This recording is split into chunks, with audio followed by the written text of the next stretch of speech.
Welcome to this event, which is kind of different from most events. It's about the health. And it really is about how the healthcare system is very complicated. And you're going to hear three perspectives. I have been to healthcare system in Finland, and it's totally different from here. And then there's going to be Tracey and Amanda, who have told quite different experiences in the health department, who present their perspective. But I talk as a customer to the healthcare service because I have no healthcare education itself. But as a customer, I've been very interested and educated, highly educated, based on own experience and own health issues I had. So, first of all, when anybody who is born to this world has no idea about any healthcare system, till there's going to be some health issue that needs to be addressed. And in my case, I was born soon after the Second World War. And that was when my first lessons came from my father, actually. He was in traumatized stage and got cancer, melanoma, at the age of 60. And he got into the hospital. He never got out of the hospital because the healthcare system treatments didn't help his melanoma at all. He was staying there and getting worse and worse and worse. 5 years later, he passed away. And that was when I woke up to this, that something's not quite right. Something's not going on that should be going on. The really interesting thing is that I also got melanoma at the age of 60, same age as my father. So my first decision definitely was, I don't want to do what my father did. I want to try to find a better way to deal with it. I'm still alive here, 17 years later. And it is not because of the healthcare system, because the healthcare system would have taken me on and treated me like my father with all the operation, radiation, and chemotherapy. So I said, healthcare system is not actually healthcare system, it's a sickness care system, making sure that people of the sickness only is dealt with. But that approach is not very productive for the individuals who get into the system, especially if they are not informed. So what I did, I went to the dermatologist here in Victoria when I was 60. And he told me immediately that, well, there's an 80% chance that in 5 years it comes back and way more severe. And he would have wanted to get me operated and other things. I did not want to do that. I looked up, what can I do to try to retain my health rather than getting to the sickness care system, which to my experience didn't work. I think it's healthcare is a personal thing, and it's a wrong title to call our healthcare system healthcare. It is a sickness care system when in the official medical kind of realm.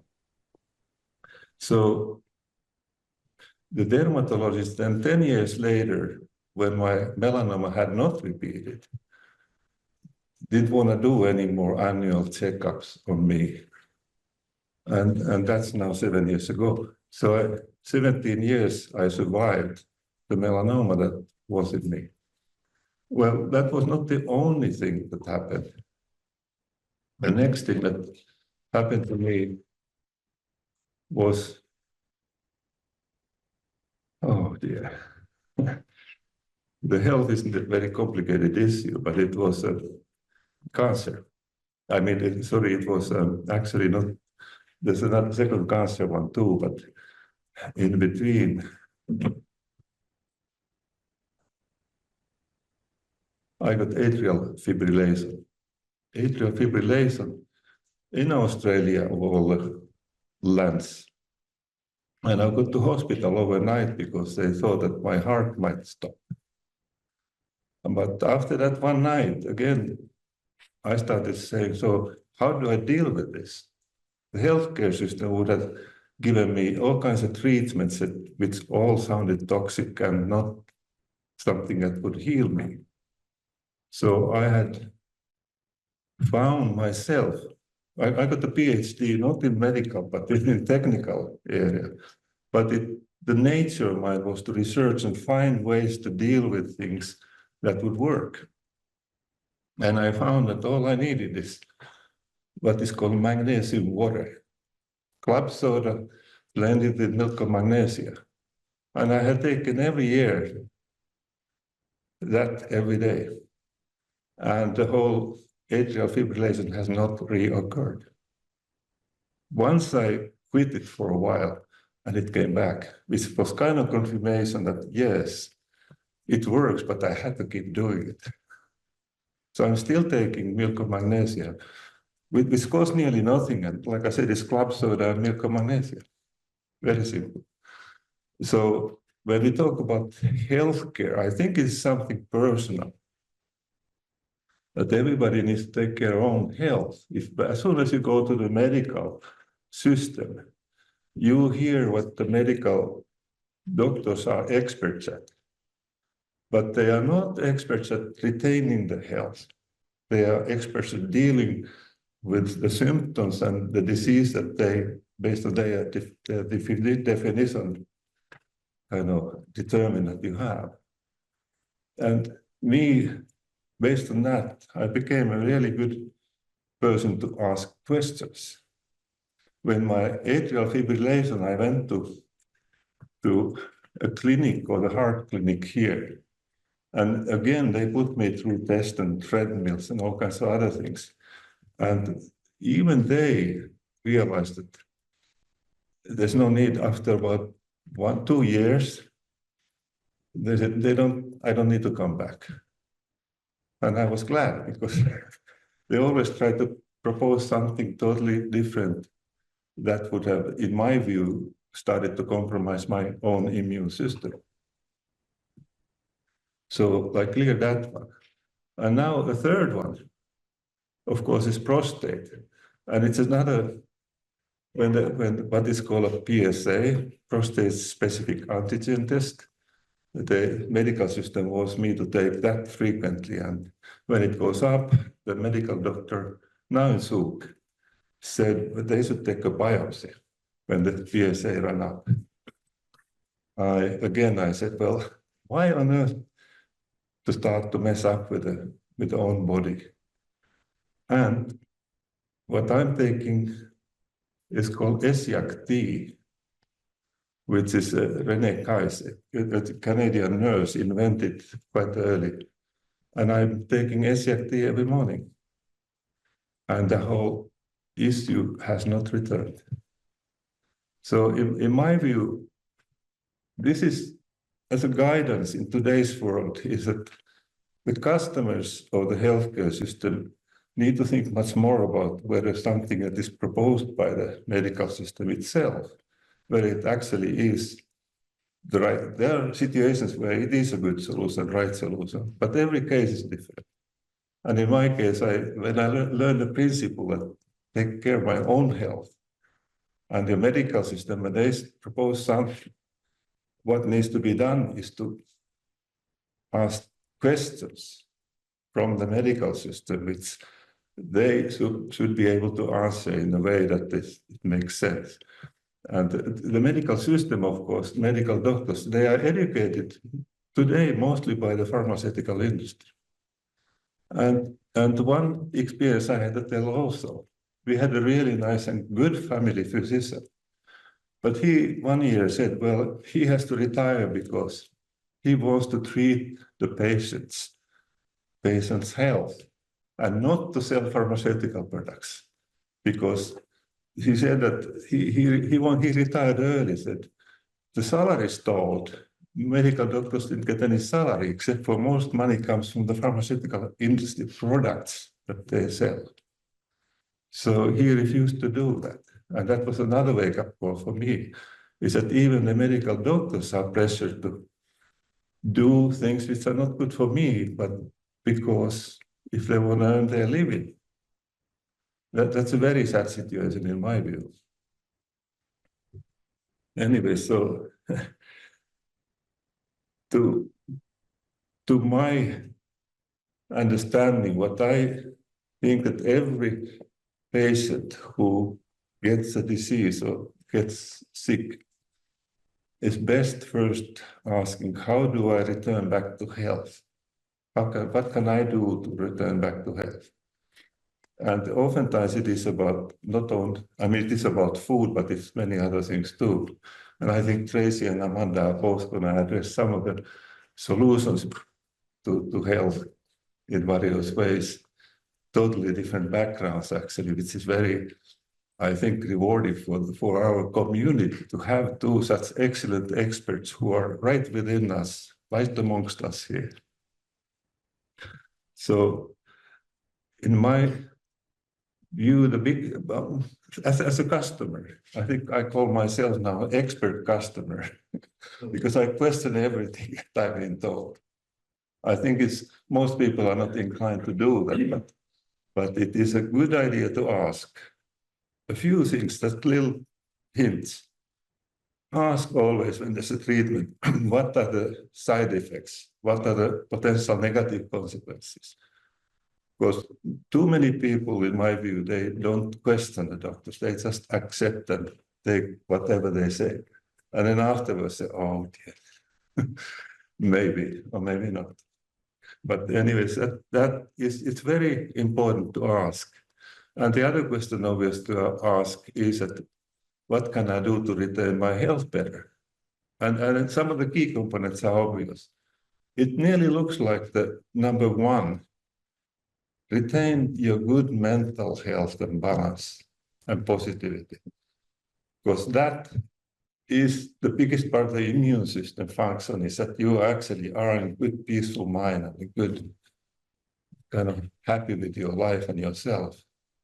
That is big. Of course, food is another one. And there's way more, but I'm not an expert. But all I'm saying is that I think I was kind of saved by the fact that I started asking the medical doctors about everything I could ask. And some of the answers actually are so obvious to me. I said, well, that is destructive. I will never choose that. Now, this presentation is very short. So in my view, what I offer is that anybody who has any health issues, I very gladly can kind of talk to or listen to somebody and make even suggestions what might be in their case best. I'm not a disease expert, but certainly I'm expert at questioning the system, questioning the doctors. I'm a doctor too, but nothing to do with health. It's a technology. But the scientific thinking itself is very useful. Doesn't matter what the field is. So beyond this talk, which is very general level, I offer to talk individually to anybody who wishes to discuss and tell what in my experience is relevant and could be helpful. Thank you. Thank you. Thank you so much. Yeah, what we're doing here today is just getting perspectives on health and giving people options and things to consider, as you all come from different backgrounds. And even myself, like you're probably saying, well, who is she? What does she have for a background in health? And truthfully, I managed an automotive repair shop for 30 years, so I knew vehicles. And you know, so when it came time for me to make a choice of a different direction in life, I chose to go into health. And so now I have a diploma in nutrition. I'm a strategic intervention coach, and I study bioenergetics, which is the study of energy and living systems. And I've incorporated those three. So myself, I'm just a woman learning like all of us. And super grateful to be here and have this opportunity to share with you what I've learned. And what I do as a living is now to help other people through that, any challenges they have. So again, grateful to be here, and especially since in 2019, I had a pancreatic cancer diagnosis, which many of you may know and many of you may not. In the regular medical system, conventionally, that's considered a death sentence. Yeah. With a 10% survival 3 to 5 years out. So again, super grateful to be here. And I did wonder, I was like, how can this happen to me? I've studied health. I've been interested in it all my life, even though it wasn't my main focus or my career. I mean, I'm healthy. I eat well, I exercise, I do all the things you're supposed to do. And sure, I was a little tired. I had a little bit of back pain. That wasn't what I was expecting. And then I had a flashback, and I remembered my mother-in-law going through colon cancer. And I remember the emotions just oozing out of her, the anger and the resentment at the treatments and all that she was going through. And I thought, that'll never be me. I mean, who here has thought that, right? That'll never be me. I'll just be happy, right? And then life happens. Divorce, career change, moving, all of those things you have no control over, the grief, loss, everything that you go through. Yeah. So it hit me one day in late November in 2019. I was vomiting. I had things coming out of everywhere. I was in excruciating pain. And I just turned inward for a moment and asked, am I dying here? And something in me said no. And so I sat at home for 3 days, suffering, thinking I could figure this out. And I couldn't. So from there, I checked into a local hospital into emergency, because that is a system who deals with emergencies. And I had an emergency. I didn't know what was going on, and I did need that system. After 8 days of blood tests, biopsies, MRIs, CT scans, and several medication recommendations, 2 of which I took and 3 of which I declined, because I will ask my body, I will listen, and I'll decide what is right for me. So after 8 days, I checked out. I like to say checked out because I have a choice in what I do. And I headed home awaiting specialist consults with surgeons and gastroenterologists and all of those other modalities that people have developed and studied and know a lot more about than I do. I just know about me. And on the car ride home, there was an ad on the radio. Chemo, radiation, surgery, cancer is relentless. And I thought, that, I'm relentless. And I got really determined to figure it out. And I got really grateful for all the things I'd learned in the past that I had invested in studying, things like Arno, reading books and asking the right questions. Is this for me? Is this not? So waiting those results, I got busy. I threw everything at it. I was doing diet. I was doing meditation. I was making consults with multiple different practitioners on all sorts of levels. I was going to figure this out. I was determined. That's who I am. At the consult with the gastroenterologists, where they gave me the final result, and they said, yeah, pancreatic cancer. And they told my brother if I didn't do what they said, I'd be dead in 3 months.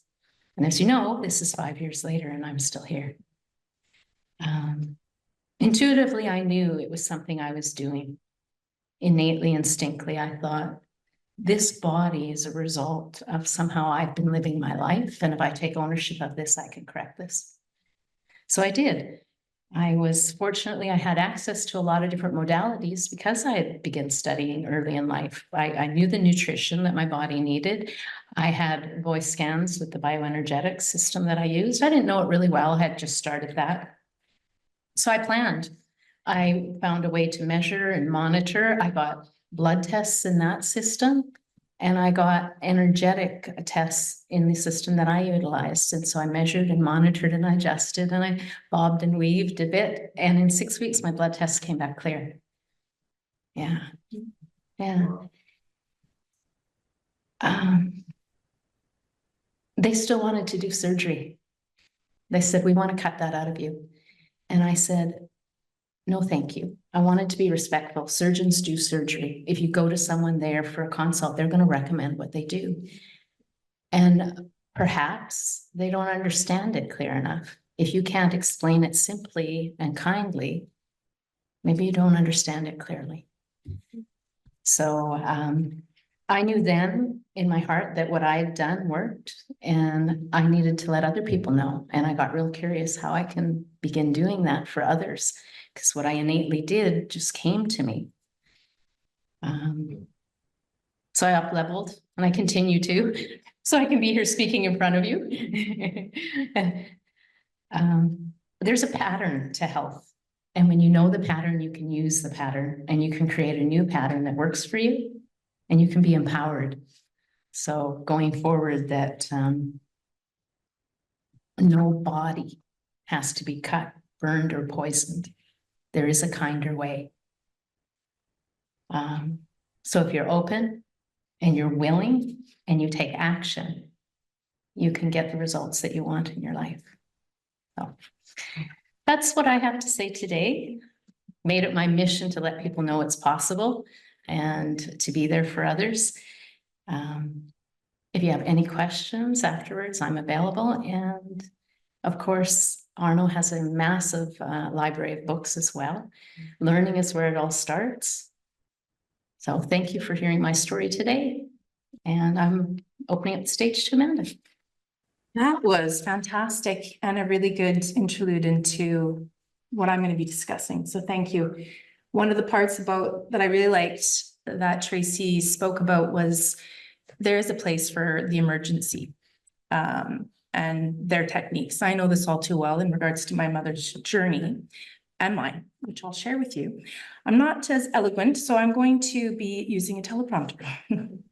So bear with me. My background is in functional medicine, and I can go on and on with the details of it, but what I've learned is it's not exactly that helpful, because you can give people the information to take care of themselves, to find the solutions that are meaningful.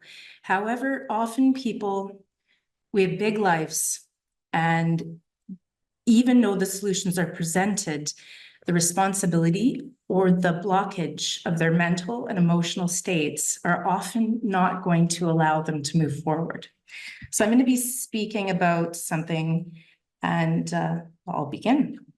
And I invite you to journey with me through the profound depths of our emotional landscape, our ponds, our lakes, and oceans, these bodies of water which reflect not only our struggles, but also our growth and the pursuit of peace and freedom. The ultimate goals of our existence.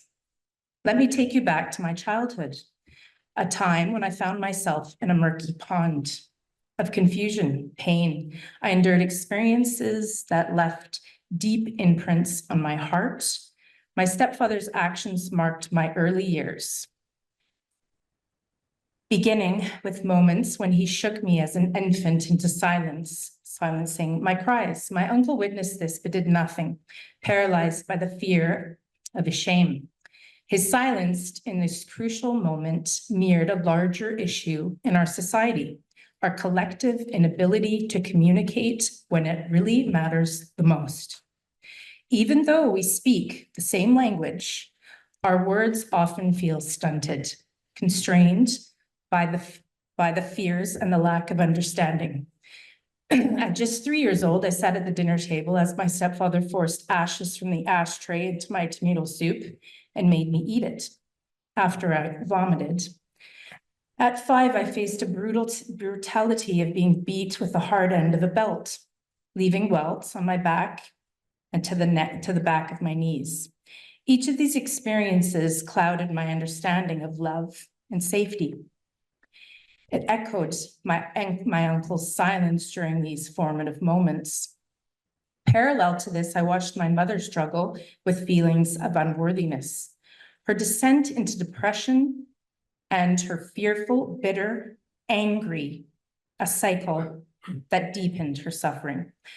I believed her emotional turmoil combined to her rheumatoid arthritis as a turning point inward, as her turning point inward. I witnessed her harmful behaviors and their impact on me, alongside her countless hospital visits and surgeries that often cause more harm than good. Throughout my life, I heard her express a desire to end her pain, and at times she attempted to do so. The darkness of those moments weighed heavy on my heart, leading me to my own breaking point. One night, driven by desperation, I took a handful of her medication and forced it in her mouth. I was left with profound shame, realizing I had become a reflection of the very darkness I wanted nothing to do with. But from the pain emerges a resilience within me. I could not tolerate bullying of any form.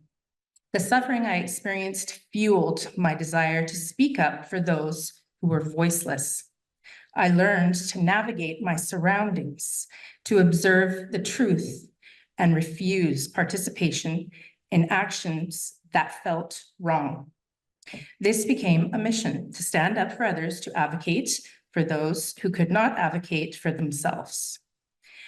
I remember numerous times in school when I intervened during bullying incidents, I felt that familiar surge of protectiveness. I realized my own healing journey empowered me to lift others up. As I began to navigate these experiences, I transitioned from the murky pond to the lake, a place of clarity, reflection. In this lake, I started to seek an understanding through a natural umbilical cord, or the Holy Spirit. It flows through us like a river feeding into the lake, as John 7:38 reminds us. Whoever believes in me, as scripture has said, rivers of living water will flow from within them.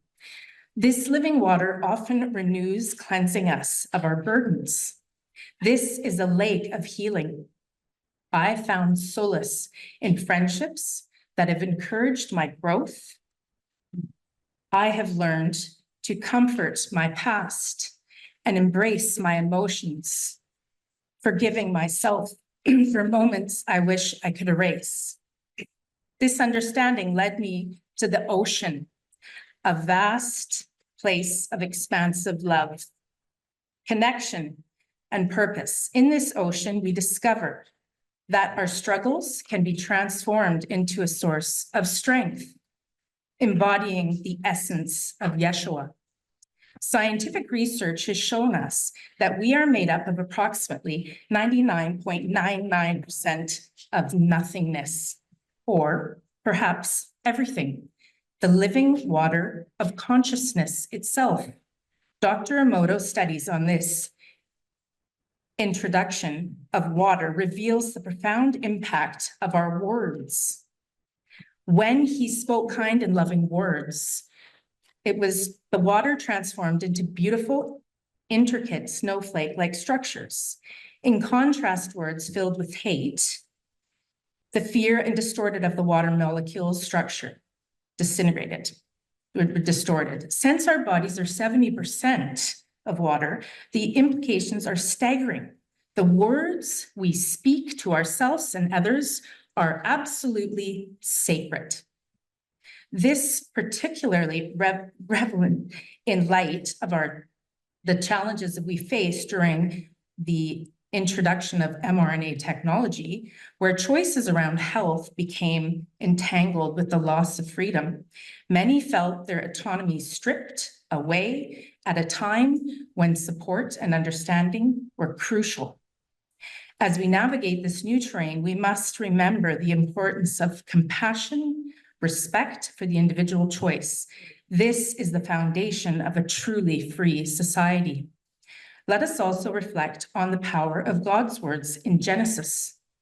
In the beginning, God spoke, and creation came into being, as it says in Genesis 3:1-3. And God said, "Let there be light," and there was light. This reminds us of the creative power inherent by our words. By acknowledging the weight of our speech, we can deeply heal not only ourselves, but those around us. The words we choose can transform lives, leading us to peace and freedom. Individuals' healing frees us.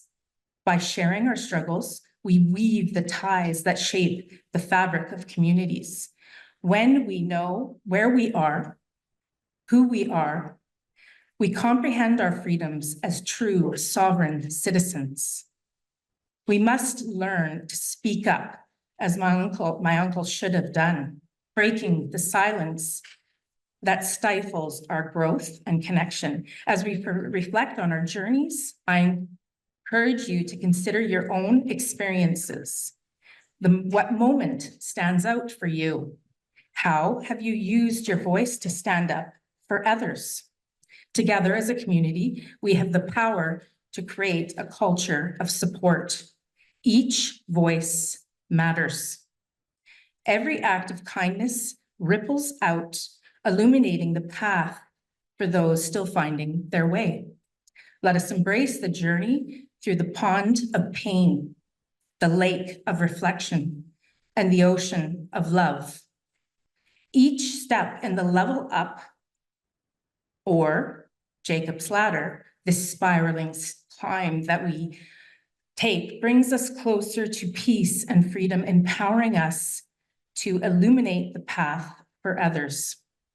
Together, we can show that healing is possible, that love prevails, and that the words we choose can transform lives, leading us to a greater peace and freedom.